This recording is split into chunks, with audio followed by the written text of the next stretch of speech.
Hello my viewers and welcome back to my channel. Now in today's video we take a look into the heart-wrenching experiences of students who witnessed the tragic school pupilling in Georgia at Appalachia High.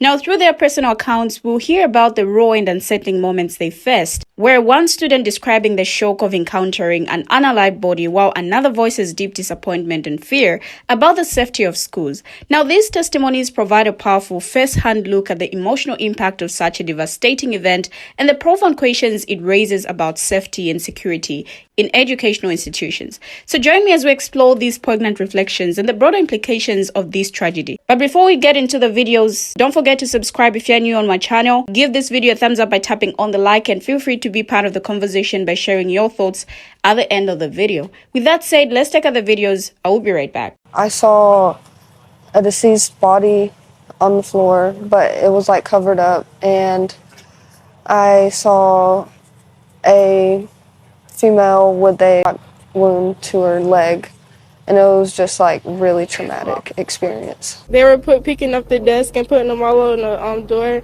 Everybody was like calling 911 and their moms, and we could still hear like the screaming and outside, and it's just scary. Just upset and disappointed in the school, honestly, because if something like this can happen here when you think it's a normal day, it could happen anywhere, and that's what really hurts. Came into class, Miss Ermi, she be telling corny jokes, and at the time it's just like, you know, when you were a student, you're just like, what is she talking about? But now it's just like, dang, like, you know. And Miss Ermi, she was real nice. I'm not gonna lie, my freshman year I didn't pass algebra, so I'm retaking algebra my junior year, and she never made me feel ashamed about it. She never made me feel dumb. You could get a question wrong on the board and she's not gonna make you feel dumb. She really make you, you know, she'll make you feel welcome, and all she do is just tell random jokes, and you know, she really make you feel welcome, and she'll help you out. I'm not really good at math, but I just got to understanding of math just this year, being 3 weeks of school. That same morning, she walked up to me, and I had threw up yesterday, so she asked me if I was okay, and she was asking me to come to class on time, because you know my class is like right across the whole school, so I be coming to class late. She was begging me to come to class on time today, and I didn't know that was gonna be my last time seeing her and talking to her. I am a student at Appalachia High School, where yesterday the shooting happened. I am so sad and angry about the things that happened, because everybody was in that classroom clearing their lives, where the lockdown happened and everyone just jumped into the corners having panic attack after panic attack, questioning if they're gonna make it, if they're gonna see their parents again. I am angry because babies lost their lives, my classmates lost their lives, my teachers lost their lives, and at this point I don't even know what to say. I'm just angry, and there need to be some justice, because it's just not normal what happened, and at the point where students are fearing their lives walking through the hallways because of this gun violence. Hello y'all. This is one day after the school, Appalachia High School. I was in the school while it happened, and my mom was a teacher, and I just wanted to get on here and tell y'all my story just to bring awareness to issues like this. So I'm in class, I'm putting my head down, getting ready to go to sleep, and we hear bangs. Nobody necessarily understands what it is, just because you don't understand how real something like this is until it actually happens. So we hear a bunch of bangs, not too loud. It wasn't a very distinct sound. Like you couldn't necessarily tell what it was.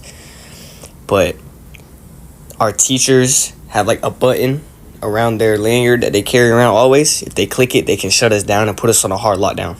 So one of the teachers did that, and on our screen it comes up hard lockdown. We shut the door, everything. We put desks, everything we could in front of the door. So I'm texting my parents. I mean, you truly never understand how real this feels until it actually happens. I mean, like, I just didn't know what to think. My mind was empty. My heart was dropped. I'm sitting in the corner. I'm saying prayers. Everyone around me saying prayers. People crying. I mean, You never understand when your last moment's going to be. And then something like this happens and you're truly scared. Truly. I text my mom because, as said before, my mom does teach at this school. And I make sure she's okay. I mean, I'm worried about myself, but at the same time, I am worried about my mother. I mean, no matter what happened, I just knew, like, I had to see if she was okay or not. I was asking. I was texting her. She was texting back as much as she could. She also had students in her class that she had to make sure were safe, so I understood that. Everywhere you can hear in your surroundings, just cops everywhere. Cops coming in, sirens outside, cops yelling, busting in doors, checking everything. Everything around you is just loud. You hear cops. You hear everything around you. It's scary. It's unokay. Cops bust in our room, 3 or 4. They come in. They make sure everyone around us is people we know. So the cops, they come in. They do that. They make sure that we're okay, that everyone around us is okay, that we know that everyone around us, so it's no one like out of the ordinary, nothing out of the ordinary. After they come in, they leave. We shut back the door. We stay where we are. 5 to 10 minutes later, they come in, they tell us walk out, single file line, hands up, don't look down. We walk around the corner. I'm walking out the hallway, and I was close to this incident. Like, out of the whole school, out of everywhere I could have been, I'm close to this incident. It's just horrible. I walk around the corner. You see, I mean, there's blood everywhere. You look on the floor. I mean, it's covered, but there's a dead body, and you know it's there. And we walk past the class where it actually started. They bring us out to the football field. Every student, they want us walking out single file line just like this. So we walk out. Personally, I left my line and I rushed to the football stadium because I'm just worried, where is my mom, you know? I go to the top of the football stadium and I'm looking around for my mom. I'm asking people if they know where my mom is. I called her. She finally picked up. She tells me she's walking up there.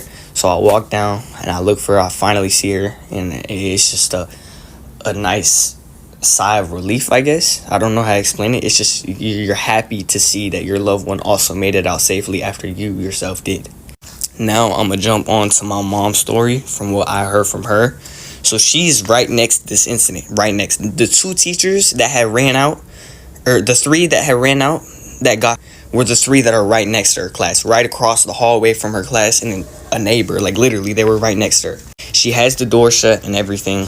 Cops come by after, I guess, having the shooter in custody, and the cops come by and ask if the students from these 2 teachers can come into her class because they need to go somewhere. And I mean, all these kids, she says, are bawling. They're unokay. I mean, she has around 60 students now in her class because there was 3 classes all in her class because these students had to come in. So she gets all the students. The cops ask if everyone's okay. She opens the door. She says she opens the door to say we're okay. And she says we're okay. And she says she saw nothing but blood. Nothing but just tragedy, like trauma, like horrible things you should never have to see. It's just horrible to think someone would come into a school with this mentality, trying to, you know, like people, like innocent people that have nothing. They came here for education, you know. She says everyone's okay. After seeing that, they finally sent her outside. That's why she was later. So I seen her. Sigh of relief, truly sigh of relief.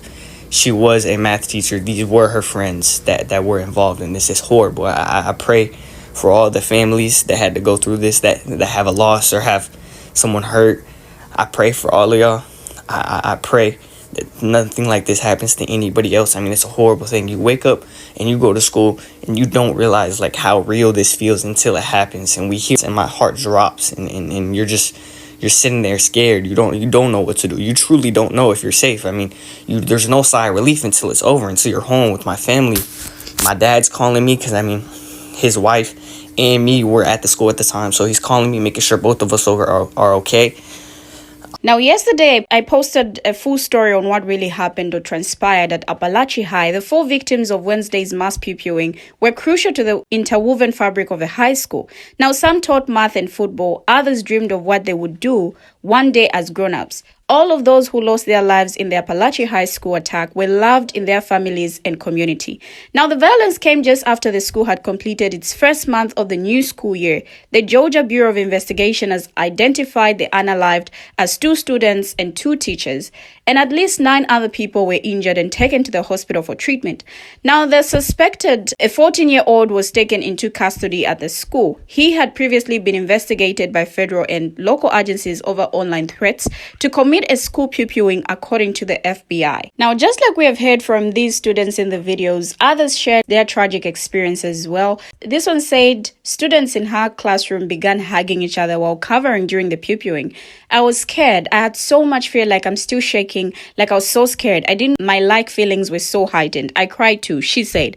Now, she said that after they were able to leave the classroom, she saw a teacher on the floor and blood everywhere. I'm definitely scared to go back. I talked with my parents and staff. I don't feel safe going back there for a while, she said. It's hard to get out of my head, like seeing that body right there. Now, both parents and students are still in shock following this mass pew-pewing at Appalachia High School on Wednesday morning, where 4 people were tragically unalived and 9 others are still hospitalized. The pew-pewing has left the local community reeling as officials work to piece together the events that led to the violent incident. Now, different students recounted their experience during the attack, which unfolded unexpectedly during the school day. The school's internal communication system, known as the Smart Board, sent a notification initiating a hard lockdown, instructing students and teachers to seek immediate safety. Now, one student described the moment when he and his classmates huddled in a corner of their classroom, securing the door as they waited for law enforcement to arrive. Law enforcement officers later entered the room using a key to unlock the door as they cleared the building. Another student who was listening to music at the time of the attack shared his account of the pew-pewing. I just heard pew-pew shots going off. I had my AirPods on full blast. My friend pushed me to the ground. I thought it was fake until I heard more pew-pew shots and screaming, he said. The student also described seeing the aftermath as they exited the school, including a body on the floor, a pew-pew, beds, and blood scattered across the scene. 2 other students reported seeing an AK-47 lying on the floor near one of the victims as they made their way to safety. Local law enforcement has not confirmed whether that weapon was involved in the pew-pewing, but has stated that they're investigating all witness accounts. Now, the Barrow County Sheriff's Office is working to confirm details surrounding the weapon and its potential use in the attack. The students, still visibly shaken, described the terror of witnessing the loss of life within their school. It was a teacher's body on the floor, one student said, capturing the tragic scene that unfolded. Now, the investigation is ongoing and officials are still processing the magnitude of the situation. Further details are expected to be released as law enforcement continues their sweep of the school and interviews with witnesses. The pew-pewing marks yet another instance of pew-pew violence within American schools, reigniting concerns over safety in educational institutions. Now, pew-pew violence in the United States has been rising over the past 2 decades and significantly higher than in other high-income nations. Pew-pew violence that takes place at schools, which is especially concerning for parents, educators, and policymakers, has not been immune to this trend. Now, the number of pew-pewings at U.S. schools doubled between 2000 and 2019, with more than 100,000 American children attending a school at which a pew-pewing took place in 2018 and 2019 alone. Now, although mass pew-pewings at schools tend to receive significant media attention, 95% of pew-pewings at schools between 2018 and 2019 resulted in fewer than 2 unalivings, and nearly 3/4 of pew-pewings led to no fatalities at all. Now, despite the prevalence of these less highly publicized acts of pew-pew violence at schools, institutions whose central purpose is to promote human capital development, surprisingly, little is known about the impacts of these events on the educational and labor market trajectories of surviving students. Now, the most common pew-pewings on school grounds rarely involve large numbers of victims, but even a pew-pewing of just one student at school has ramifications far beyond those directly involved. Students and staff that witness school pew-pewings are likely to suffer from traumatic stress symptoms, become anxious or depressed, and have general concerns about their safety. Now, while many witnesses will have temporary symptoms, others will be symptomatic for a much longer period of time and even develop chronic psychiatric disorders. Even short-term impairments can cause severe distress and have profound effects on academic achievement and the social and emotional growth of impacted students. Now, from these videos, we can see and hear how traumatized these students are after witnessing the tragic incident. But what do my viewers have to say? Share your thoughts, your views as well in the comment section. Thank you for always watching, and see you in my next video as I bring you another interesting video.